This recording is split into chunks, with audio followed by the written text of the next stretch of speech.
Hello, hello, hello. Welcome, everyone. My name is Megan Mitchell, and I am the founder of Agents of Change Social Work Test Prep, here today to bring you another social work shorts. This was requested by popular demand, and today I'm going to be talking about the types of prevention, the different models, what they look like, what some examples of the different models are, and then also we're going to wrap up with one practice question related to prevention at the end. So the first thing you'll need to know is what prevention is and what this model looks like. So in social work, we use prevention models. This would be probably one of those more macro questions because when we're talking about prevention, we're talking about strategies and models to be able to serve and help and prevent things from happening in large groups of people. So what prevention is it's a model to give education, to give services, to stop the spread of a disease or a behavior from spreading. So in recent years, social workers have actually moved towards this prevention model rather than reaction. So we want to prevent something from happening before it gets to a point where then we are just reacting and trying to damage control. So prevention is really, really helpful, and it can be used to reduce a lot of variety of things. Why it's used in social work is because, like I said, we're trying to target a large amount of people. We're trying to stop the spread or the development of disease, death, suffering. And prevention work's really important because it can protect and be really, really helpful among our most vulnerable citizens. So whether that be age-wise, whether that be socioeconomic-wise, health-wise, prevention work is important and it matters. So the definition of prevention is taking steps or actions to minimize and eliminate social, psychological, or other conditions that can cause or contribute to physical and emotional illness and sometimes socioeconomic problems. That's a lot of words. What does that mean? The whole purpose of prevention is minimizing risk. Minimizing risk for a variety of different illnesses, minimizing risks for a variety of different behaviors, so that these physical, emotional, and socioeconomic problems don't grow into big, big, big problems. So prevention works. And we're going to talk about why it works, what some examples of prevention work are. And the first stage in prevention is primary prevention. I really like this visual because it shows that prevention occurs on a continuum. You start down here with the biggest block because at the bottom, primary prevention, it's going to target and help the most amount of people. We've put primary prevention work and strategies into place. It's not going to catch everyone. So then as we move up our triangle here, we move into secondary prevention. So this is that maybe some people have developed symptomology or maybe they're at higher risk of developing an illness. We want to target that and get it under control at this secondary phase so that we don't have to move up the triangle to tertiary prevention. So when we're in tertiary prevention, it's going to be more individualized because a smaller amount of people are affected at this tertiary stage. So I like this triangle, and as you can see, the arrow moves up because remember, things happen on a continuum. We might catch people here, we might catch people here, and then when we're in the tertiary prevention stage, we really are focusing on quality of life, comfort, and we really want people to be able to have good quality care, and we want to make their lives comfortable. Maybe the disease has progressed, and here we'll talk about what some of those tertiary strategy models are as well. So I really like this visual if you're a visual person. Remember, primary here, we're trying to target the entire population or a huge portion of a population. Here's where we're trying to educate and support before something occurs. So primary prevention, you're going to get the most bang for your buck because you're trying to stop things from happening and on a large scale. So then we move up to secondary. Here, they might have some symptomology. Like I said, they might already have some risk factors. We're trying to alleviate those problems, minimize those problems, and we're trying to stop it from escalating, right? So we're trying to contain here. And then as we move up to our last tertiary, this is where we're providing that individualized treatment and trying to focus on quality of life. So remember, prevention occurs on a continuum. Okay, let's start with primary prevention. And remember, primary prevention was that big block that was at the bottom of the triangle on that continuum. Primary prevention. The purpose of primary prevention is to protect people from developing a disease, experiencing an injury, or engaging in a high-risk behavior in the first place. So in the 90s, big push for people to wear seatbelts because research has proven that wearing seatbelts will lower the risk for injuries in auto accidents and even death. So that was an example of primary prevention. You might have seen commercials and stuff on billboards and in magazines. The purpose was to educate a large number of people in the general population so that they would not engage in the behavior of not wearing a seatbelt, right? Here, we want to educate and inform as many people as possible so that they're not engaging in risky or high-risk behaviors. Big thing with COVID too, mask wearing is a big example of primary prevention. We're trying to stop the spread of the disease. So a lot of places you have to wear masks, right? That's a primary prevention strategy. Other examples of primary prevention include immunizations, right? So if you're vaccinated against a disease, that's going to prevent or stop or slow the spread of that disease. Like I said here, education about seatbelts, that was a big one. Screenings for the general public to identify risk factors. So screenings are really good because we can catch people that might be at higher risk. We can catch them so that we can educate them and help it once again from spreading further. Promoting exercise and good nutrition, right? We know that if people have good diet and good exercise, they are going to be in a better place to not develop some of those other health conditions like high blood pressure, obesity. Counseling about the dangers of tobacco and other drugs, right? There's tons of programs that are out there. A lot go into schools to educate people about, what the side effects could be, how this could affect your health. The purpose of this is to stop people from engaging in this behavior so that you don't have to deal with the consequences later down the continuum.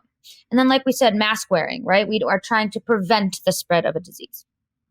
Just a little note here, because in primary prevention, we're hoping to stop or avoid the behavior or the illness from even occurring.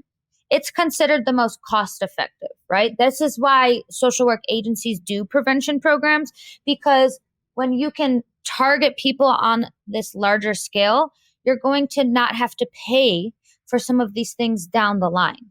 Big thing with early intervention, right? If we can help young children when they're in infancy and toddlerhood and we can get them the services they need, we know that's very cost effective because later on in their life, they're not going to maybe need some of those services. So prevention works. It's a really good model. And I think that's why a lot of times it's being talked about in social work now. Okay, second type of prevention, moving up to that second rung in our triangle, is secondary prevention.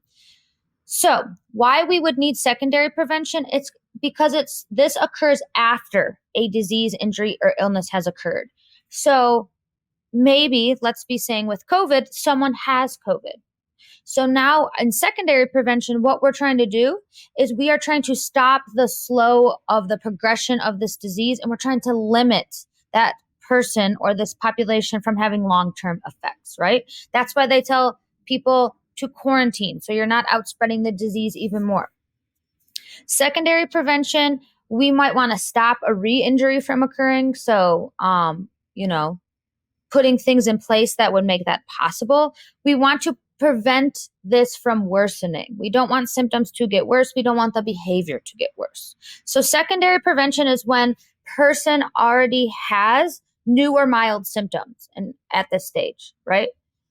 Remember, as the triangle went up, fewer people are going to need secondary prevention because we already caught them we caught a great amount of people in that primary prevention phase. So secondary prevention, symptoms or behaviors have already occurred, and we're trying to stop the spread from worsening, right? Biggest thing with this prevention, we're trying to stop the spread. So in secondary prevention, biggest thing here is slowing and trying to limit the long-term impacts. Examples here, telling people with heart conditions to take daily low-dose aspirin. So here, the disease is already present. They have a heart condition. Doctors often tell them to take a low-dose aspirin to prevent or limit long-term effects. Next one, more frequent checkups or doctor visits for patients with chronic diseases. So they already have the chronic disease, right? We are trying to limit the long-term effects and limit it from progressing. So we know if people are checking in with their doctor and having more frequent doctor visits, that can slow or limit the disease from spreading or worsening in some cases. Lastly, modifying work assignments for injured workers. So if someone comes in, they're already injured, right? So that would put them in that secondary prevention phase, but we want to modify their work for them so they don't get re-injured, right? If someone has say a broken leg, we're going to make accommodations for them. We're going to allow them to take the elevator. We're not going to want them to be on their feet on this broken leg so that their injury could get worse. So that's secondary prevention. Then the last type of prevention, remember this was the very tip of that triangle. This is when the disease or the behavior has progressed. And here it's all about manage it. You want to manage this disease. You want to focus on quality of life. So you're managing those long-term illnesses, those long-term symptoms, those long-term injuries. Here, the goal of tertiary prevention is you don't want deterioration to go to progress.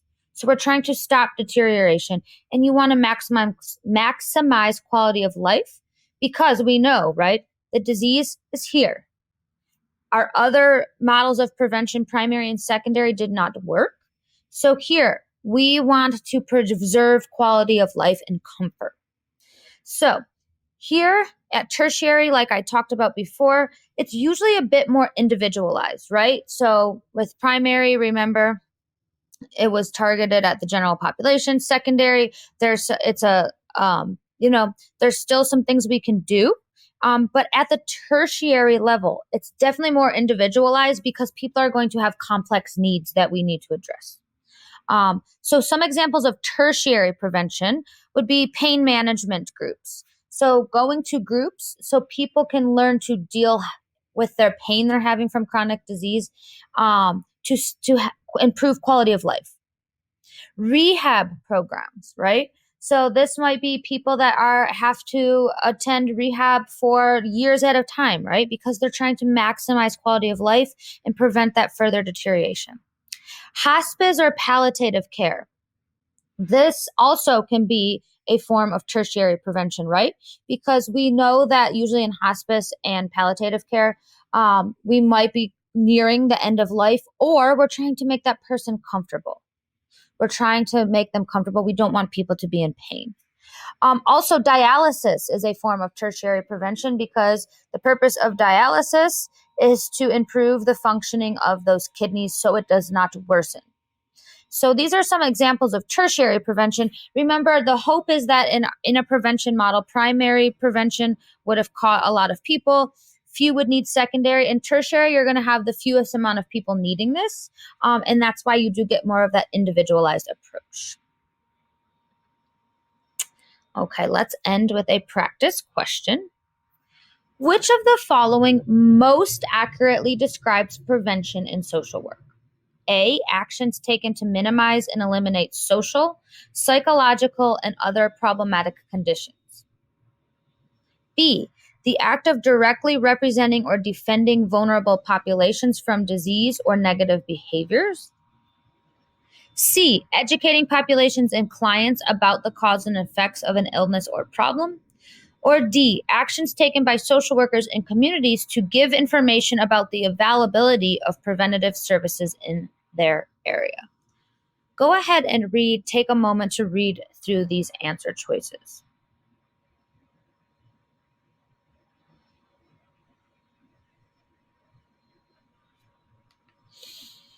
Okay, always want to figure out what is this question asking. This is a most question. So this means that given the choices that we have, which one is the best and all-encompassing that's going to explain what prevention work is in social work. Well, let's start eliminating ones we know that are not going to be the most accurate description. Okay. We can eliminate C, educating populations and clients about the cause and effects of an illness or problem. That is a part of prevention, mostly in primary, but that does not best accurately describe prevention. So we can take out C. C is just not all-encompassing enough. C is out. Another one that we can take out is D, actions taken by social workers to give information about the availability of preventative services. Once again, not all-encompassing enough. Not enough there to accurately describe prevention, which leads us to A or B. So go ahead, read A and B.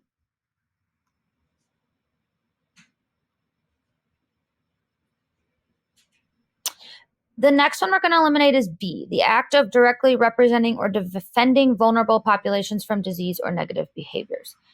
A lot of times in prevention work, there's, as you're moving up the triangle, there's different ways that we can defend vulnerable populations other than just directly representing them. That's not an accurate description.